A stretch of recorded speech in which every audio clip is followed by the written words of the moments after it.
Baik, assalamualaikum warahmatullahi wabarakatuh. Berjumpa lagi di channel kami OBB, Obrolan Bangsa Biasa. Baik teman-teman, kali ini kita berjumpa dengan narasumber yang luar biasa, seorang pendidik yang sudah mengabdikan dirinya di sebuah sekolah SMA yang cukup lama. Beliau juga jauh di luar pulau yang merantau ke sini dan mengabdikan dirinya untuk membangun pendidikan yang ada di desa.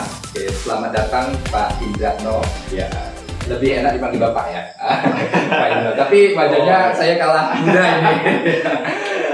Pak Indra, apa kabar? Sehat? Alhamdulillah. Oke, Pak Indra sudah lama mengajar ya di sebuah sekolah SMA gitu.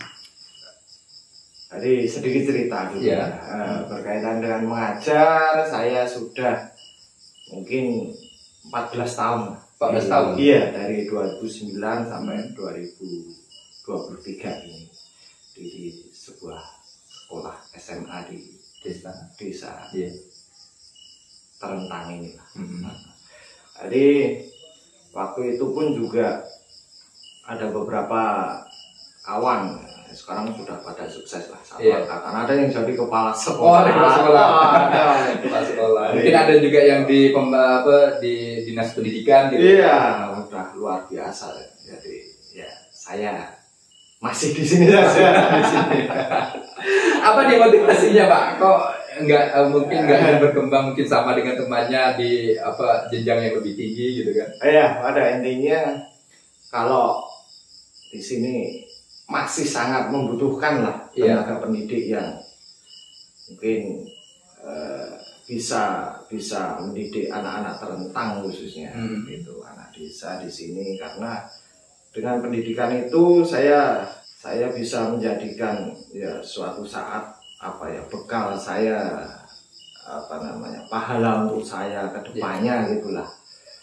Nah, itu mungkin cita-cita saya biar anak juga pola pikirnya dan nanti bisa memajukan desanya nantinya gitu. Lebih kepada anak-anak mengabdikan diri untuk membangun desanya sendiri gitu. Iya, itu dia. Jadi kalau di sini kan udah sebenarnya lulusan itu udah banyak sarjana, kan? Udah banyak ya? Banyak luar biasa sekarang.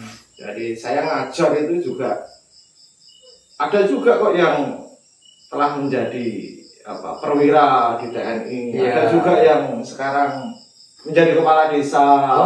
Udah banyak yang didikan Bapak ini udah menjadi orang-orang yang hebat lah itu. Alhamdulillah. Jadi itu cita-cita semua guru artinya di sini. Jadi luar biasa. Itu harapan semuanya. Bapak sendiri berasal dari mana Pak? Saya sendiri asal saya itu dari Solo. Dari Solo saya merantau di sini mendaftarkan pegawai di sini tahun 2008 ikut tes di Kabupaten Kuburaya, diterima langsung ditempatkan di Terentang inilah. Yang pertama di mana itu? Tahu sendiri kan? Tahun berapa? 2008. Situasi Terentang seperti apa? Listrik yang pertama. Listrik. Saya kaget. Malam sampai sini. Ini gelap benar, ini jalan masih mungkin 1,5 meter lah. Naik motor air. Waktu itu hanya motor air ya Pak? Motor air, belum ada jalan darat. Motor air dari Sungai Durian mana itu? Nah itu 4-5 jam sampai di sini maghrib. Jadi kaget. Wah, ini tempat tugas saya. Setelah sampai ngobrol, tahu di sana ada banyak orang Jawa. Cerita-cerita diajak kawan. Dari Jogja itu. Ayo saya ajak ke sebuah desa transmigrasi ya kan. Saya ngobrol di sana. Ngobrol lah. Ini ternyata tenaga satu kecamatan. Ngobrol jadi nyaman. Saya nikmati lah itu. Ada hal seperti itu yang membuat saya masih betah lah. Masih betah sampai saat ini. Lingkungannya juga baik. masyarakatnya pun welcome, jadi ngomong-ngomong pun apa namanya bisa satu bahasa gitu ya, satu bahasa iya, apa betul. di Solo Jawa gitu ya Pak ya, jadi Betul. sama-sama ngomong Jawa itu lebih enak gitu ya. Iya, betul. Terus kayak keluarga sendiri lah. Ya, Jadi keluarga. sama-sama perantauan. Dulu beliau kan juga terakhir merantau. Iya. Jadi keluarga, jadi tambah keluarga, tambah teman. Ya. Jadi kalau apa-apa silahkan datang. Pengen sayur Pak, ambil lah nyaman sekali. Jadi terfasilitasi ya. Iya. Terfasilitasi. Nah, kalau pada waktu itu kendaraan menuju ke kota atau menuju ke desa tempat Bapak mengajar hanya ada motor air gitu ya. Iya. Kemudian listrik, apalagi yang Bapak rasakan pada waktu itu, kok realitanya seperti ini di desa banget gitu. Iya. Jadi waktu itu sih kaget. Kaget. Luar biasa, dari hiruk pikuk di Jawa seperti apa. Iya. Kalau di Pontianak sih ya kayak di Jawa. Jadi banyaklah apa kendaraan transportasi, Iya. mall dan lain sebagainya. Jadi sekali ditempatkan di sini, Iya. wah ini kok seperti ini. Iya. Di Jawa tahun berapa ini? Sangat terkaget-kaget. Listrik cuma jam 6 sore sampai Jam 6 jam pagi. 6 pagi kan, Iya. malam saja. Bisa ndak hidup di sini? Iya. Ada kenyataannya ya, alhamdulillah saya nikmati. Yang penting itu kita bisa menikmati, itu aja. Kita bisa menikmati, kita bisa merasakan. Oh ternyata banyak juga yang lebih apa namanya dulu. Oh ini belum apa-apa Pak. Iya. Dulu lebih parah Pak jalannya. Lebih parah. Itu yang membuat saya bersyukur. Bersyukur. Iya bersyukur. Oh itu loh Pak. Makanya kalau kita bisa sharing ke orang-orang yang lebih tua dan lain sebagainya, kita jadi lebih bersyukur tadi. 2009 masuk ke desa tempat Bapak mengajar, kemudian sampai saat ini sudah 2023. Gitu. Iya. Perubahan signifikan apa yang terjadi di tempat Bapak tinggal gitu? Sudah luar biasa besar kalau di Terentang ini ya. Iya. Terutama infrastruktur. Infrastruktur. Jalan udah luar biasa. Iya. Jalan sudah 3 meter rata-rata. Aspal goreng. Iya. Ya aspal botmi itu luar biasa. Listrik sudah 24 jam. 24 jam ya, Pak, ya? Listrik sudah 24 jam. Jadi akses internet pun sudah luar biasa. Iya. Jadi kalau sekarang orang-orang bilang hidup di kampung itu ini enggak lagi. Sekarang apa-apa sudah bisa diakses. Meskipun di desa ya Pak. Itu dia. Sekarang kita bisa membangun lewat desa karena apa-apa sudah ada di sini. Di kecamatan ini sudah apa-apa ada, terfasilitasi lah semuanya. Dan transportasi juga lebih enak. Udah enak. Sekarang jalan darat Bisa sampai Pontianak cuma kalau ngebut jam setengah udah sampai. Enak, jadi kalau lagi boring gitu bisa ke kota sebentar lagi gitu ya. Nah kalau kita bicara siswa gitu ya Pak ya. Siswa yang Bapak rasakan atau Bapak lihat lah perbedaan antara siswa di Jawa dengan di tempat Bapak mengajar saat ini, apa perbedaan yang sangat terlihat gitu Pak? Ya jadi kalau bercerita tentang sekolahan pastinya ya. Iya. Berkaitan dengan siswa itu ya. Ya kalau di sini saya masih mengkriteriakan siswa itu. Iya. Itu masih dalam hal biar siswa dan orang tua itu paham akan pentingnya pendidikan. Karena pada dasarnya di sini sama di Jawa udah jauh sekali lah. Karena di sini menganggap pendidikan itu belum sangat penting. Belum sangat penting. Karena apa? Karena kita tahu sendiri, ya, ujung-ujungnya orang tua itu kalau Pak sekolah sama tidak, makanya harus ada korelasinya. Jadi korelasi antara dari kebutuhan dan hanya mendapatkan ijazah enggak. Jadi, Kalau di jauh udah itu menjadi kebutuhan. Oh, jadi pendidikan itu sangat penting. Iya, karena sudah menjadi kebutuhan. Kalau saya tidak sekolah, saya mau jadi apa? Ya kan? Iya. Seperti itu. Jadi kalau saya tidak sekolah, saya nanti bisa mendapatkan apa? Nah, gitu. Kalau di sini masih, ayolah sekolah. Iya. Dibujuk. Kalau misalnya bermasalah, iya, kita sampai penanganannya itu home visit, ya, datang ke rumah. Jadi, ayolah sekolah. Yeah. Sekolah ini penting. Sekolah ini juga untuk kamu juga. Yeah. Jadi pemahaman itulah yang saya pahami di sini. Jadi hal seperti itu memang masih ada sampai sekarang tuh. Sampai saat ini masih ada, Pak. Masih ada. Sifatnya kita untuk mengajak gitu ya. Iya. Jadi ya nggak usah jauh-jauh. Baru saja lah. Iya. Baru saja sehari 2 hari ini ada penanganan siswa berkaitan dengan permasalahan yang ada di keluarga mungkin. Jadi kita aja, ayo sekolah ini penting, ini. Alhamdulillah mau gitu ya. Gitu. Mau, kalau sudah mau, ayo bareng-bareng kita kejar cita-citamu nanti. Kalau enggak lewat sekolah mana lagi, gitu kan? Jadi itulah yang jadi harapan besar saya mungkin dan kawan-kawan guru. Iya. Ya harapannya kan ya semuanya jadi setelah lulus kan ya harapannya sukses kan. Iya, benar. Ada orang sukses berguna bagi keluarga, masyarakat. Ya, betul. Jadi hal-hal seperti itulah yang mungkin masih kurang. Kalau Bapak lihat faktor di mananya ini yang tidak balance, yang tidak relevan, sehingga masih kita mengajak siswa untuk untuk belajar, ayo sekolah gitu. Ya, jadi seperti ini. Saya mengklasifikasikan menurut Ki Hajar Dewantara. Iya. Ada tripusat pendidikan. Iya. Dari pendidikan itu ada dibagi menjadi 3 lingkungan. Yang pertama lingkungan keluarga. Iya. Karena pendidikan itu sangat penting di keluarga. Iya. Penanaman etika, akhlak, adab yang paling utama itu kan di keluarga. Iya. Yang kedua di sekolah.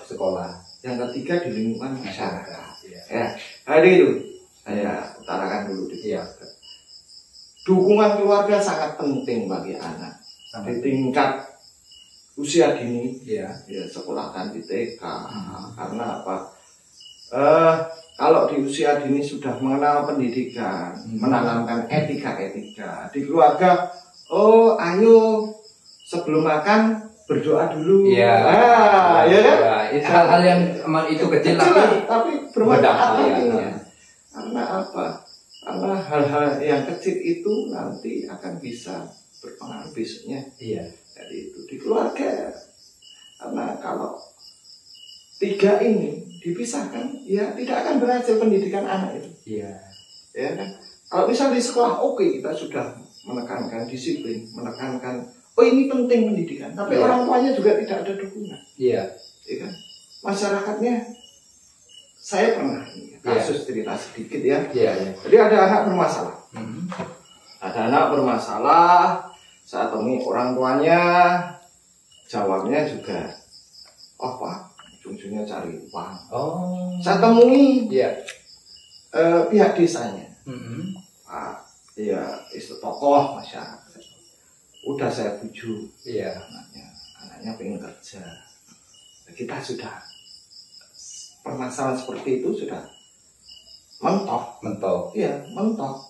Sudah nggak bisa apa-apa dari permasalahan itu. Jadi, karena peran dari ketiganya ini tidak bisa dipisahkan. Ya, saling berhubungan ya Pak. Iya, saling berhubungan. Karena apa? Kalau cuma mengandalkan sekolah, ujung-ujungnya kalau misalnya sekolah pasti disalahkan. Iya. Kalau ada masalah sekolahnya di mana? Bahkan sekolah kan hanya paruh waktu ya Pak ya. Iya. Jam 1 atau jam 2 udah pulang. Iya, betul sekali. Jadi kalau di sekolah terbatas waktu, kalau di keluarga kan full gitu ya Pak ya. Pengawasan orang tua, permasalahan-permasalahan anak itu kok kami lihat, mohon maaf ya, kami lihat itu kok kalau sudah kejadian tahunya dari sekolah. Permasalahan misalnya anak merokok, tahunya dari sekolah. Anak saya tidak merokok Pak, pada kenyataannya merokok ini loh videonya. Bahkan orang tua sendiri tidak tahu ya Pak. Anaknya merokok, misalnya itu hal yang terkecil. Makanya harus dipantau terus. Kalau sudah pulang sekolah, itu harus dipantau dengan betul-betul. Ditanya anaknya, minimal ya, di sekolah tadi belajar apa? Ada PR? Tidak. Ya. Kalau di masyarakat misalnya ada, ini anak SMA, pakai baju seragam SMA, loh misalnya jam 9, tidak di sekolah, kok kamu di sini? Ya, diingatkan anak itu. Kamu tidak sekolah bagaimana? Ini jam sekolah. Jam sekolah. Malah nongkrong gitu. Malah nongkrong, rokok. Ayo. Itu laporkan. Ya, nanti bisa ya melaporkan di nomor HP saya juga bisa. Kalau ada permasalahan seperti itu. Jadi kalau misalnya ada permasalahan seperti itu, ngomong. Ayo kita pecahkan bersama-sama. Karena semua itu demi siapa? Demi anak-anak kita semua. Ya, demi anak-anak kita, biar anak-anak kita nantinya sukses. Karena kalau tidak dari 3 unsur lingkungan ini, tidak cuma sekolah saya tidak akan berhasil anak itu. Beda lagi kalau seandainya sekolahnya seperti pesantren yang full 24 jam. Boarding school. Boarding school juga gitu. Sedangkan pada sekolah umum ini kan masuk mungkin jam 7, pulang kan mungkin ada jam 12, jam 1 gitu ya Pak ya. Nah, permasalahan tadi seperti ngerokok lagi yang orang tua tidak ketahui. Lalu permasalahan apalagi Pak yang dilakukan siswa, kemudian orang tua itu tidak tahu, taunya ketika dipanggil ke sekolah karena kasus anak ini gitu. Banyak sekali. Banyak sekali Pak ya. Kalau mau cerita, luar biasa. Jadi permasalahan ini, ya kalau misalnya ini cerita dulu, mohon maaf lagi. Santai Pak. Maaf lagi. Kalau baik itu pasti ditanya, anak siapa? Anak siapa? Benar. Ya, betul. Prestasi ini anak siapa? Anak siapa? Kalau yang jelek-jelek, sekolahnya di mana? Gurunya siapa? Gurunya siapa? Iya, betul. Itu udah kayak suatu rahasia umum. Jadi saya sedikit lagi menggambarkan hal itulah. Jadi ada suatu kejadian, misalnya hamil Pak ya? Di luar. Anak SMA nih Pak. Ini isu tersebar. Kita berusaha mengundang yang kompeten lah dibilang. Puskesmas kita pernah undang. Ini udah 6 bulan Bu kira-kira. Itu pernah kejadian Pak ya. Orang tua kita undang, kita ini nangis.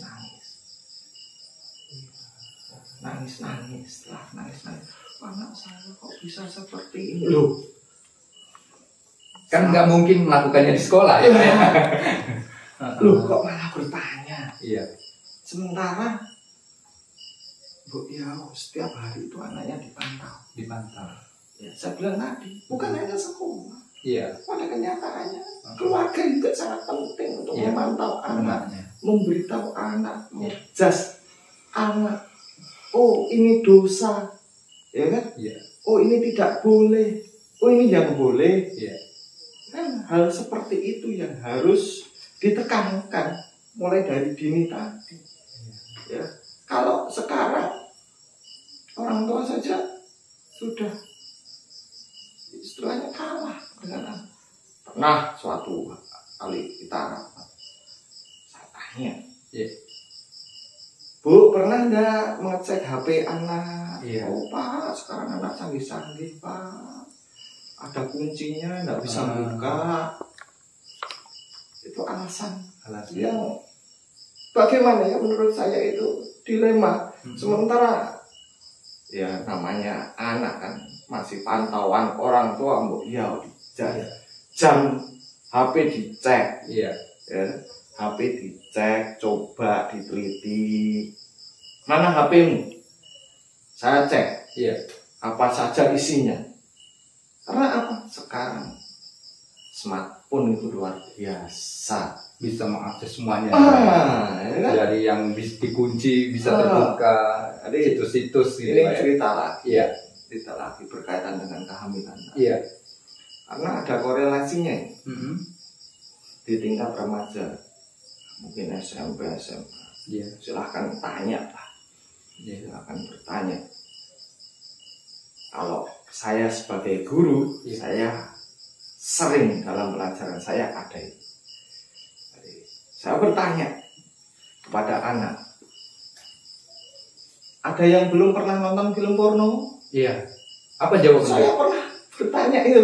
Dan jawabannya Pak? Jawabannya kan belum pernah ya. Iya. Nggak ada yang Angkat tangan dengan angkat tangan, nggak ada. Berarti sudah pernah semua.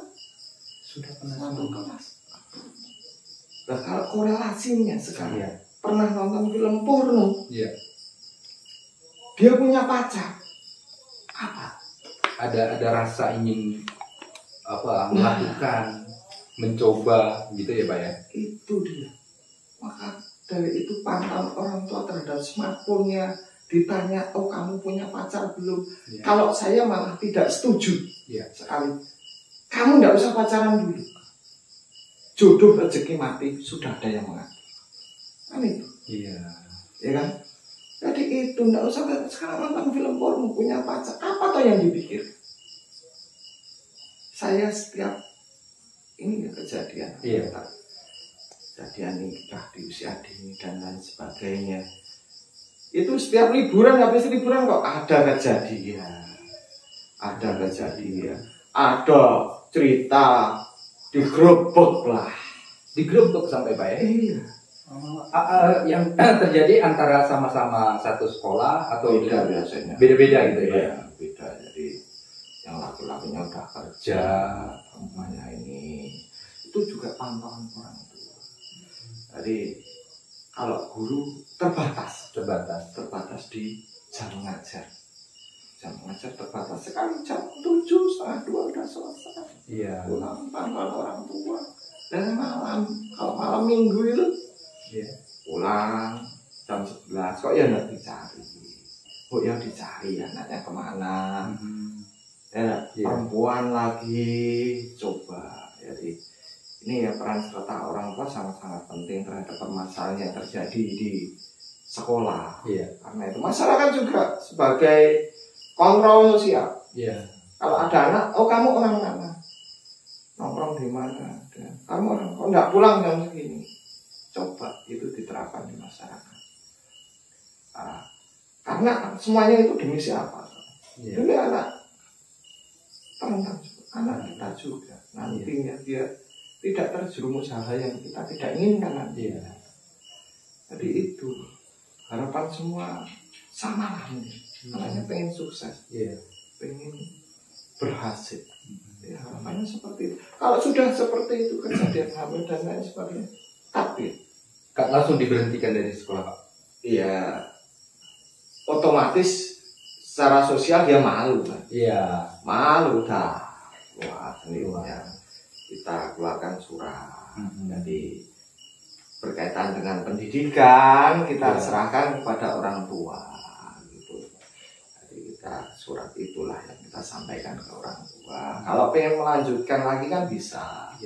Bukan di tingkat formal tapi bisa dipakai Non formal. iya, pakai silakan kalau mau mengejar pendidikan lebih lanjut. Nikah kan nggak masalah kalau Iya. dipakai. Nah ini kan permasalahan yang menurut saya ini luar biasa ya. Iya, luar biasa. Memutus apa ya namanya cita-citanya, Iya. memutus masa depannya karena memang sudah mengalami permasalahan yang sangat signifikan itu Iya, ya. betul, betul. Nah kemudian dari sekolah sendiri itu Pak langkah-langkah apa yang dilakukan untuk memberikan edukasi dan juga mencegah agar permasalahan ini tidak terulang kembali. Ya, permasalahan tadi ya yang tadi itu ekstrim banget itu ya, gitu. Aduh, ini luar biasa ini. Iya. Setiap tahun saya ini cerita lagi lah. Iya. Setiap saya setiap tahun pasti kejadian dari 2009 ini. Iya.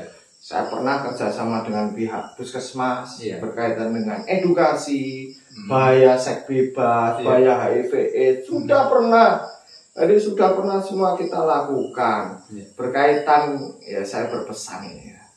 Berkaitan dengan pendidikan di keluarga. Dari pendidikan keluarga. Kalau sekolah pasti pernah mengingatkan. Di sekolah, di instansi lain juga mengingatkan terhadap anak. Jadi di pendidikan keluarga, cobalah buat program apa gitu. Di tingkat desa mungkin, di tingkat PKK mungkin mengadakan parenting. Betul ya? Parenting. Jadi mengundang ahli psikologi kan, apalah.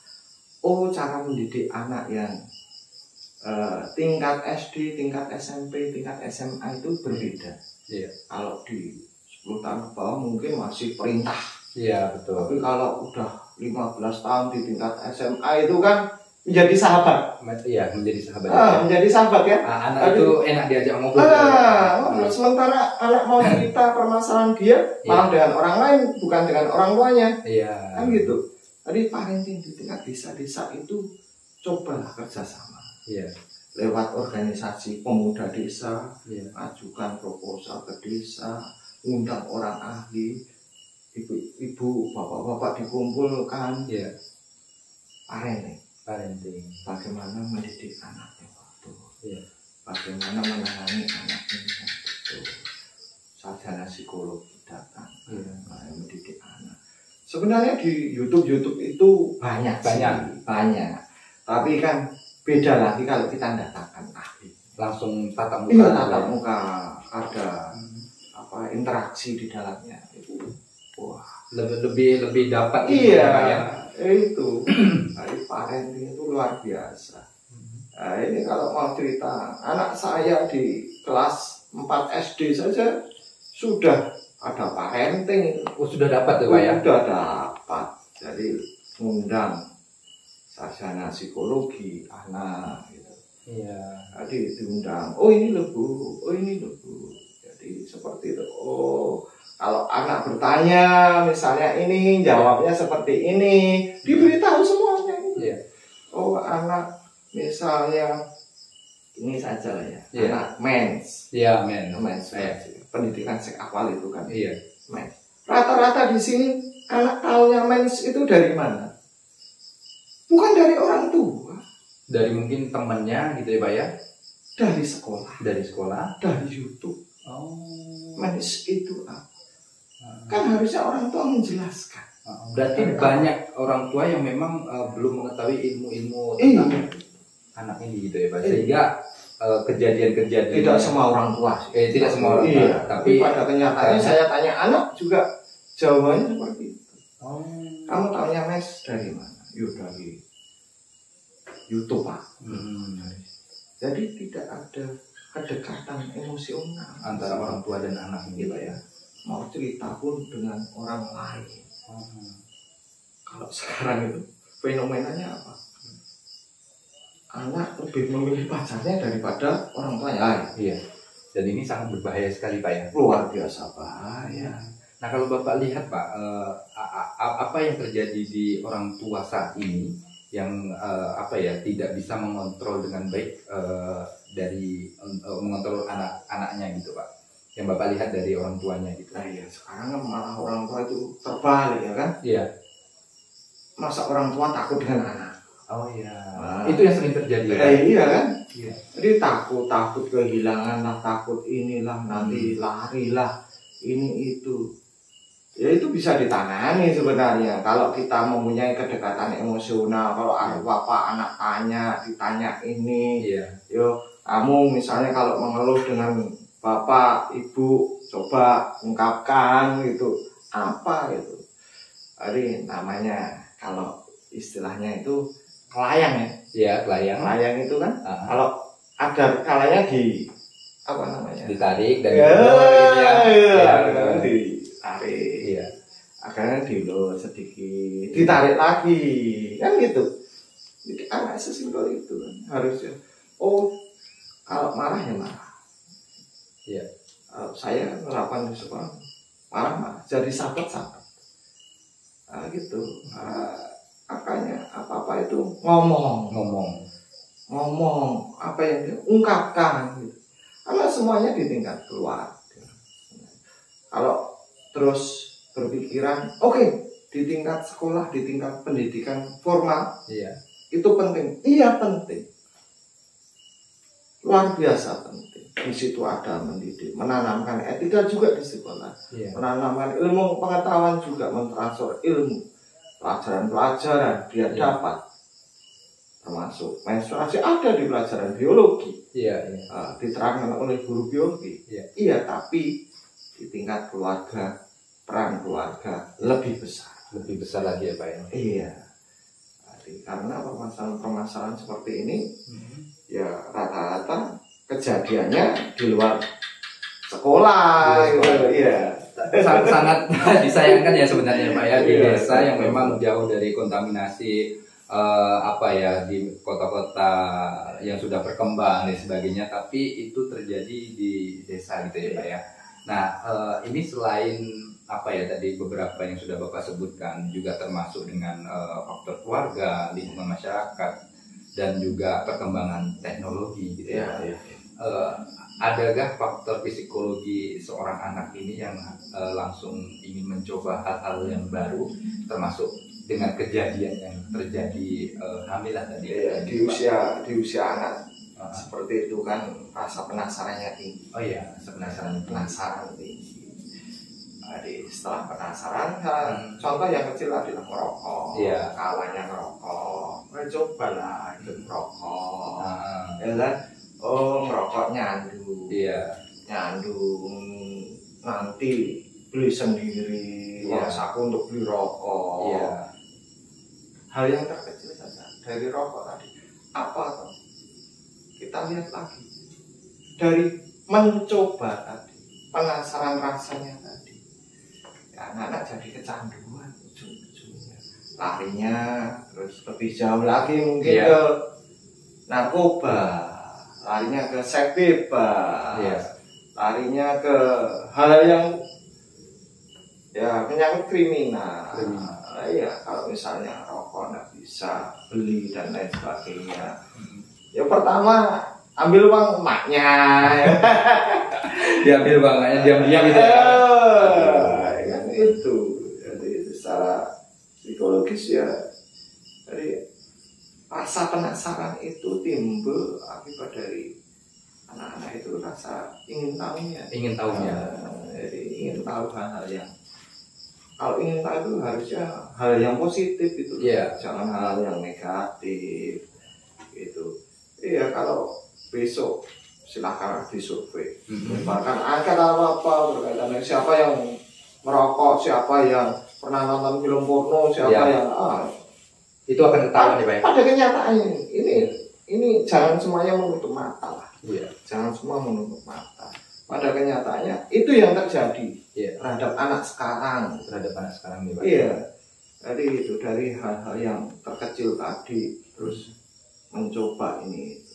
Jadi bukan SMA saja, di SMP sudah banyak. Di SMP di desa ini sudah banyak yang seperti itu Pak ya? Aduh, luar biasa sekarang. Baik. Jadi ini juga ya semuanya harus bertanggung jawab. Stakeholder yang ada di masyarakat jangan menutup mata. Karena saya pernah juga mendengarkan Pak KUA juga pernah bilang bahwa itu bilang, oh ini Pak, kejadian ini lagi anak usia 15-16 nikah. Padahal syarat nikah umur berapa ya? 20 tahun. 20 tahun apa 22 tahun itu. Jadi hal seperti itu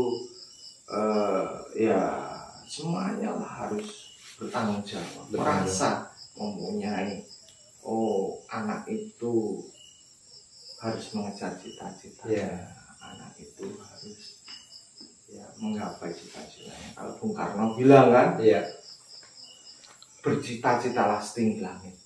Apabila kamu jatuh, kamu akan jatuh di antara bintang-bintang. Berarti kita memang harus punya cita-cita yang tinggi.